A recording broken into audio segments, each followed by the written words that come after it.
Hello दोस्तों, मैं शिवम कुमार अपने YouTube channel SV coaching classes में आपका हार्दिक स्वागत एवं अभिनंदन करता हूं। तो आज हम पढ़ेंगे क्लास 6, 7, 8 और 9 के लिए। हालांकि ये तो मैं आपको बेसिक इंग्लिश पढ़ा रहा हूं क्योंकि ये सब चीजें हम आपको बहुत ही बेसिक चीजें बता रहे हैं। अगर आप इन सब चीजों को इंग्लिश ग्रामर में जान जाएंगे तो आपकी जो इंग्लिश ग्रामर है वो बहुत ही अच्छे तरीके से इंप्रूव होने लगेगी। बहुत बच्चे इंग्लिश हालांकि लिटरेचर तो पढ़ लेते हैं लेकिन ग्रामर इन बच्चों मतलब कुछ बच्चों को नहीं आती है। तो ग्रामर सीखने के लिए हम आपको सबसे पहले लेटर्स बताएंगे, अल्फाबेट, वॉवेल, कॉन्सोनेंट बताएंगे और पार्ट ऑफ स्पीच बताएंगे कि आखिर किसे क्या बोला जाता है, किसको क्या कैसे प्रयोग करना है, किसकी क्या डेफिनेशन होती है। आज की इस वीडियो में हम आपको नाउन के बारे में बताएंगे और इसके टाइप्स के बताएंगे। लेकिन उससे पहले आपको ये मैंने जो लिख रखा है ये मैं आपको अच्छे से समझा दूं ताकि जब मैं आपको नाउन पढ़ाऊं तो आप ये मुझसे पूछे कि सर ये क्या होता है, इसी को क्या बोलते हैं ना। तो उससे पहले आपको पहचानना होगा, जान लीजिए कि वॉवेल्स कितने होते हैं, अल्फाबेट कितने होते हैं, लेटर्स क्या होते हैं, है ना, किससे मिलकर क्या बनता है, ये सब चीजें आपको जानकारी होना चाहिए। ठीक है, तो चलिए बिना देर करते हुए हम शुरू करते हैं और देखते हैं कि हमारे जो पार्ट ऑफ स्पीच है कितने प्रकार के होते हैं, लेटर किसे कहते हैं, वॉवेल्स कितने टाइप्स के होते हैं, अल्फाबेट क्या होते हैं, तो ये सब देखते हैं। ठीक है, तो देखिए मैंने लिखा है बेसिक इंग्लिश, है ना। अब इसमें देखिए सबसे पहले क्या लिखा, अल्फाबेट कितने होते हैं 26 लेटर्स। आपको पता है अल्फाबेट कितने होते हैं 26। लेकिन सबसे पहले देखिए लेटर मैंने लिखा है, तो लेटर की डिफिनेशन क्या होती है तो हम हिंदी में आपको बता रहे हैं किसी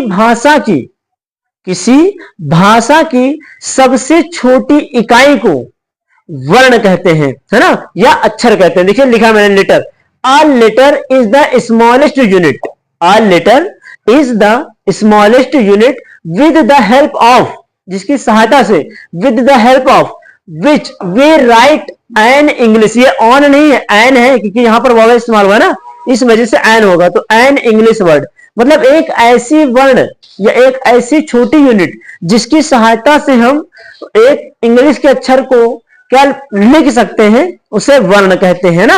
अब देखिए तो समझ गए होंगे वर्ण किसे बोलते हैं, सबसे छोटी इकाई, है ना, किसी भी भाषा की सबसे छोटी इकाई।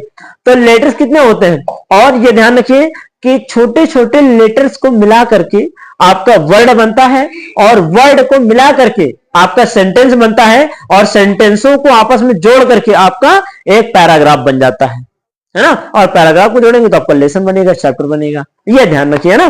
तो ये रहा आपका छोटा सा ग्राफ। तो अल्फाबेट कितने होते हैं 26 लेटर्स। आपको पता है 26 एबीसीडी में कितने अक्षर होते हैं 26, तो वही लिखा है। अब उसमें वॉवेल कितने होते हैं, तो वॉवेल क्या होता है 5, जिनको स्वर कहते हैं। वॉवेल की हिंदी क्या होती है, स्वर, है ना।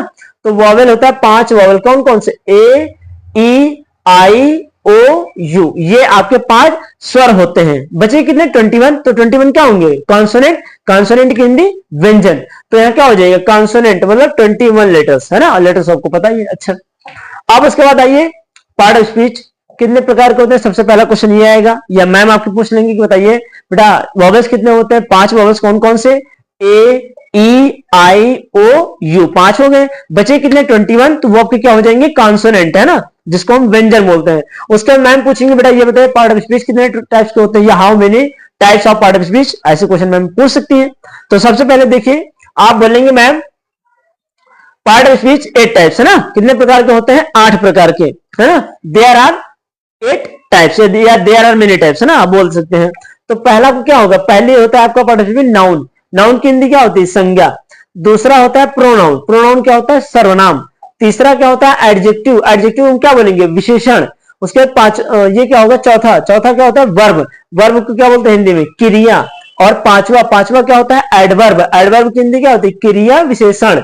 उसके बाद छठे में क्या होता है कंजक्शन। कंजक्शन की हिंदी संयोजक। फिर सातवां क्या है प्रीपोजिशन, जिसको बोलते हैं संबंध सूचक, है ना।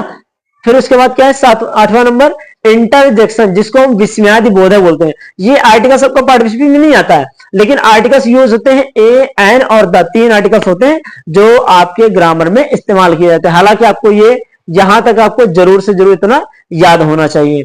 अब देखिए मैं आपको बोल रहा हूं आप कैसे याद करेंगे। पार्ट ऑफ स्पीच कितने प्रकार के होते हैं, 8 प्रकार के। आपको कैसे याद करना, पहला देखिए क्या होगा, पहला नाउन, दूसरा प्रोनाउन, तीसरा वर्ब, चौथा एडवर्ब, पांचवा एडजेक्टिव, छठा प्रीपोजिशन, कॉमनजेक्शन, इंटरजेक्शन। 8 हो गए, है ना। ये रहे आपके 8 प्रकार के, जिसको प्रोनाउन, नाउन क्या हो जाएगा संज्ञा, प्रोनाउन क्या हो जाएगा सर्वनाम, एडजेक्टिव क्या हो जाएगा विशेषण, वर्ब क्या हो जाएगा क्रिया, एडवर्ब क्या होगा क्रिया विशेषण। उसके बाद कॉमनजेक्शन क्या देखिए लिखा है, ये देखो कॉमनजेक्शन कंजक्शन है ना। कंजक्शन क्या होता है संयोजक, और इंटरजेक्शन क्या होता है विस्मयादि बोधक। उसके बाद ये लास्ट का प्रीपोजिशन, प्रीपोजिशन को क्या बोलेंगे संबंध सूचक। तो ये रहे आपके 8 प्रकार के part of speech, vowel, consonant, alphabet, letters, letter की डिफिनेशन। मैंने आपको आज की इस वीडियो में इतना बताया है, आप इसका स्क्रीनशॉट ले लीजिए। फिर हम आपको पहला जो पार्ट ऑफ स्पीच दिया है नाउन, उसकी डिफिनेशन, उसके टाइप्स हम आपको बताते हैं। और आज की इस वीडियो में हम आपको नाउन बहुत ही अच्छे तरीके से, मैं उम्मीद करता हूं कि जो मैं नाउन आपको सिखाऊंगा बहुत ही अच्छे तरीके से आप सीख जाएंगे। आप इतना स्क्रीनशॉट ले लीजिए, फिर हम आपको नेक्स्ट बताते हैं, ठीक है।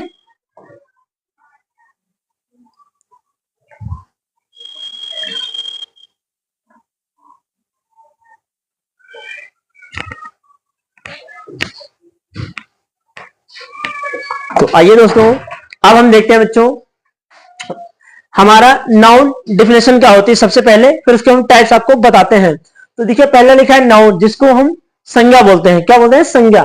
तो इसकी डिफिनेशन क्या होगी, a noun is the name of person, place और थिंग। ये आपने बचपन से पढ़ी होगी, बचपन से आपको पढ़ाई गई होगी, बचपन से आपको याद कराई होगी, लर्न कराई गई होगी कि नाउन की डिफिनेशन क्या होती है। तो आप बताएंगे a noun is the name of person, place और थिंग, है ना, ये हो जाएगा। तो हम सीधे सीधे आपको ये समझाना चाहते हैं कि दुनिया की कोई भी वस्तु जिसका कुछ ना कुछ नाम हो वह आपका संज्ञा कहलाता है। सीधे से बात आपको याद रखना, ठीक है। दुनिया की कोई भी वस्तु जिसका कुछ ना कुछ नाम हो वह आपका संज्ञा होता है, ठीक है, याद रखिएगा इसे। उसके बाद एग्जाम्पल क्या है, राम, गंगा, इटीसी। अब हो गया राम, हो गया गंगा, हो गया आपका डस्टर, हो गया फोन, हो गया मोबाइल, हो गया पेन, हो गया डस्टर, हो गया कॉपी, हो गया पेन, पेंसिल, रबड़, कटर, बैग, ये सब क्या है संज्ञा ही तो है। मैंने क्या बोला, दुनिया में कोई भी ऐसी वस्तु जिसका कुछ ना कुछ नाम हो वह आपका संज्ञा कहलाता है। समझा गया, ये आपकी छोटी सी डिफिनेशन रही मेरी लैंग्वेज में, ठीक है। आपको पूछेगा सीधे बता देना कि दुनिया की कोई भी वस्तु जिसका कुछ ना कुछ नाम हो वह आपका संज्ञा कहलाता है, ठीक है। टाइप्स ऑफ नाउन, नाउन के प्रकार। देखिए पहला क्या होता है नाउन के प्रकार, प्रॉपर नाउन, जिसको हम व्यक्तिवाचक कहते हैं। क्या बोलते हैं व्यक्तिवाचक। इसकी डिफिनेशन क्या होगी, आ प्रॉपर नेम, नेम नहीं आ प्रॉपर नाउन होगा यहाँ पर, है ना, थोड़ा सा गलती करनी है। आ प्रॉपर नाउन अब सही है, ठीक है।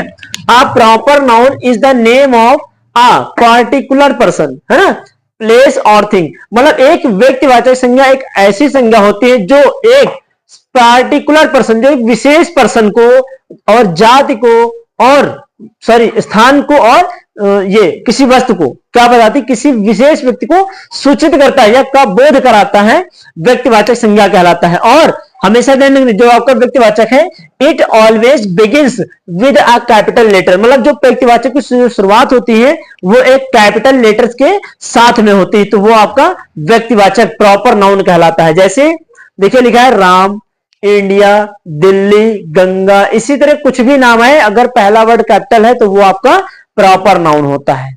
उम्मीद करते हैं समझ गए होंगे। किसी विशेष व्यक्ति के बारे में, स्थान के बारे में या जाति के बारे में बताता है तो वह आपका प्रॉपर नाउन कहलाता है। किसी भी चीज के, जैसे स्टेट का नाम हो गया, रिवर्स का नाम हो गया, किसी व्यक्ति विशेष का नाम हो गया, है ना, तो ये सब आपका क्या होता है प्रॉपर नाउन होता है, ठीक है। इसी तरह देखिए दूसरा कॉमन नाउन क्या है, कॉमन नाउन की हिंदी होती है जातिवाचक। क्या होती है जातिवाचक। A common noun is the general name of person, place और thing। मतलब जो आपका जातिवाचक संज्ञा वह होता है जिसका सामान्य नाम हो, किसका, व्यक्ति का, स्थान का और किसी वस्तु का। जैसे बोला गया है बॉय हो गया, सिटी हो गया, रिवर हो गया, एटीसी। मतलब इससे अब समझिए हिंदी में हमारी भाषा में क्या बोला गया कॉमन नाउन को, मतलब जिससे किसी की जाति का बोध होता है। जिस संज्ञा से किसी भी जाति का बोध होता है उससे हम क्या बोलेंगे, वो आपका कॉमन नाउन कहलाता है ना। जैसे मैंने बोला किसी व्यक्ति का आप नाम ले लीजिए तो आप उस व्यक्ति के नाम से आप गेस कर सकते हैं, अंदाजा लगा सकते हैं कि वो लड़का होगा या लड़की होगी। जैसे मैंने बोला कि श्याम एक अच्छा लड़का है, तो आपके मन में आएगा कि जो श्याम है वो लड़का ही तो है, क्या वो लड़की तो हो नहीं सकता। तो जो श्याम है तो श्याम के नाम से उसकी जाति का बोध होता है ना, तो वो आपका कॉमन नाउन हो जाएगा। उम्मीद करते हैं आप समझ गए होंगे, ठीक है। तो ये हो गया। उसके बाद अगला देखिए क्या है, number 3 collective noun. Collective noun होता है समूहवाचक में जिसको इकट्ठा किया जा सके, समूहवाचक है ना। तो क्या हो जाएगा समूहवाचक संज्ञा में, a collective noun refers to a group of people, animals और थिंग्स। मतलब समूहवाचक संज्ञा वह होता है जो बताता है अ ग्रुप ऑफ पीपुल, लोगों के समूह के बारे में बताता है, जानवरों के समूह के बारे में बताता है, या किसी भी व्यक्ति के समूह के, चीजों के समूह के बारे में बताता है। कौन? आपका कलेक्टिव नाउन। ये आपकी डिफिनेशन हो गई। अब इसमें देखिए जैसे टीम हो गया, तो टीम में एक लोग थोड़ी ना होते हैं, टीम में तो कई सारे लोग होते हैं, तो वो आपका कलेक्ट होते कि नहीं होते, तो वो टीम हो जाएगा। इसी तरह आपका क्लास हो गया, क्लास में ढेर सारे बच्चे होते हैं तो वो भी तो ग्रुप ऑफ क्या है, पर्सन से कि नहीं है, तो वो हो जाएगा। उसके बाद आर्मी है, आर्मी में बहुत सारे लोग होते हैं। उसका पुलिस हो गया, फिर एटीसी है ना। तो ये सब क्या होते हैं, कलेक्टिव होते हैं। जैसे बंच हो जाएगा, गुच्छा, गुच्छे में कई सारे फल्स होते हैं, लगे हुए होते हैं, तभी तो उसको गुच्छा बोलते हैं, है ना। इसी तरह हो जाएगा। तो ये रहे आपके 3 हो गए, और प्रॉपर नाउन, कॉमन नाउन और कलेक्टिव नाउन, और उसके मैंने एग्जांपल भी बता दिए, डिफिनेशन भी बता दी। उम्मीद करते हैं कि जो मैंने आपको तीनों डिफिनेशन लिखाई हैं समझ में आई होंगी, और अगर समझ में आई हैं तो आप इनका स्क्रीनशॉट ले लीजिए। फिर जो बच रहे हैं नाउन्स के टाइप्स उसको भी हम आपको बता देते हैं, फिर आपका नाउन खत्म कर देते हैं, ठीक है।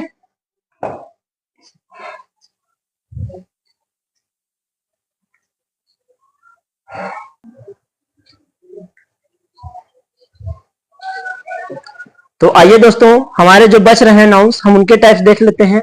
लिखा है मटेरियल नाउन, जिसको हम क्या बोलते हैं, पदार्थवाचक संज्ञा।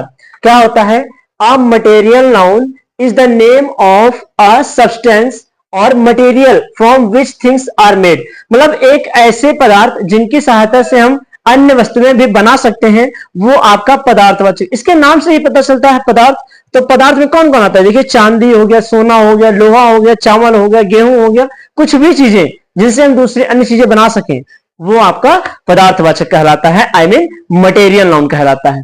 फिर इसके देखिए example, gold, water, wood, milk, iron, ETC, ये आपके क्या होते हैं, मटेरियल नाउन। उसके बाद 5वां क्या है, एब्स्ट्रैक्ट नाउन, भाववाचक, जिसको हम सिर्फ महसूस कर सकते हैं, टच नहीं कर सकते हैं और देख नहीं सकते हैं, वो आपका एब्स्ट्रैक्ट नाउन होता है। कौन कौन आएगा, an abstract noun refers to a quality, गुण को बताएगा, अवस्था को बताएगा और विचार को बताएगा, that can not be seen और टचड, जिन्हें हम देख नहीं सकते हैं और छू नहीं सकते हैं, वह आपका एब्स्ट्रैक्ट नाउन कहलाता है, जिसको हम भाववाचक कहते हैं। सिर्फ और सिर्फ उसे फील कर सकते हैं, महसूस, जैसे हॉनेस्टी, ईमानदारी हो जाएगा, ब्रेवरी, बहादुरी हो जाएगा, लव, प्रेम हो जाएगा, हैप्पीनेस, खुशी, प्रसन्नता, एटीसी। अब कोई आपसे कह दे या हमसे कोई बोल दे, है ना, कोई किसी व्यक्ति से बोले कि मैं आपसे 2 किलो प्रेम करता हूं, तो कोई प्रेम कोई नापने वाली चीज है, मापने वाली, जैसे कोई फील करने वाली चीजें है ना, तो ये चीजें हो जाती हैं। उसके बाद देखिए क्या है नंबर, उसके बाद क्या है 6 number, uncountable noun, that can be counted, जिसे गिना जा सकता है। तो गिनने में कौन कौन आएगा, पेन को गिन सकते हैं, एप्पल को गिन सकते हैं, चेयर को, मतलब जिसको सिर्फ गिना जा सके, वह आपका काउंटेबल नाउन कहलाता है। फिर 7 नंबर क्या, अनकाउंटेबल नाउन, जिसको हम गिन नहीं सकते हैं, that can not be counted, जिसे गिना नहीं जा सकता है। कौन आएगा, मिल्क, दूध को आप गिन नहीं सकते हैं, क्या बोलेंगे 1 2 3 ऐसे, इसको सिर्फ क्वांटिटी में गिना जाता है ना, मात्रा में होता है, 1 किलो 2 किलो 3 किलो ऐसे होता है। उसके बाद शुगर, वाटर, राइस और एटीसी, इन सब चीजों को गिना नहीं जा सकता, सिर्फ इन्हें क्वांटिटी के आधार पर इन्हें लिया जाता है ना। तो ये रहे आपकी आज की इस वीडियो में पार्ट ऑफ स्पीच। मैंने आपको बताया लेटर्स के बारे में, बताया वोवेल कॉन्सोनेंट के बारे में पार्ट ऑफ स्पीच, और आपको पहला पार्ट ऑफ स्पीच नाउन और उसके टाइप्स मैंने आपको बहुत ही अच्छे तरीके से बताने की कोशिश की है, और उम्मीद करते हैं कि आपको जो मैंने आज की इस वीडियो में आपको नाउन्स बताए हैं, उसके टाइप्स बताए हैं, आपको अच्छे तरीके से समझ में आए हैं। और अगर आपको समझ में आया है मेरे पढ़ाने का तरीका, डिफिनेशन, तो आप हमारी इस वीडियो को और इस चैनल को ज्यादा से ज्यादा लोगों तक लाइक करिए, शेयर करिए और सब्सक्राइब करिए। और इसी तरह आपको अगर ग्रामर सीखनी है तो आप हमारे चैनल को सब्सक्राइब जरूर करिए, है ना, क्योंकि सब्सक्राइब नहीं करेंगे तो आप तक जो हम वीडियो लाएंगे तो आप तक नहीं पहुंचेंगी, तो आप थोड़ा सा हमारी वीडियो से वंचित रहेंगे ना। तो मैं ये नहीं चाहता कि आपको हमारी वीडियो ना मिल सके, तो आप हमारे चैनल को सब्सक्राइब कीजिए, तो हम आपके लिए अच्छे से अच्छा कंटेंट लाएं और अच्छे से अच्छे आपको समझाने की कोशिश करते रहें, आपको एग्जाम में अच्छे नंबर आ जाएं, आपकी जो ग्रामर है वो वीकनेस से स्ट्रॉन्ग की ओर बढ़े, है ना। तो मिलते हैं नेक्स्ट वीडियो में। Thanks for watching this video.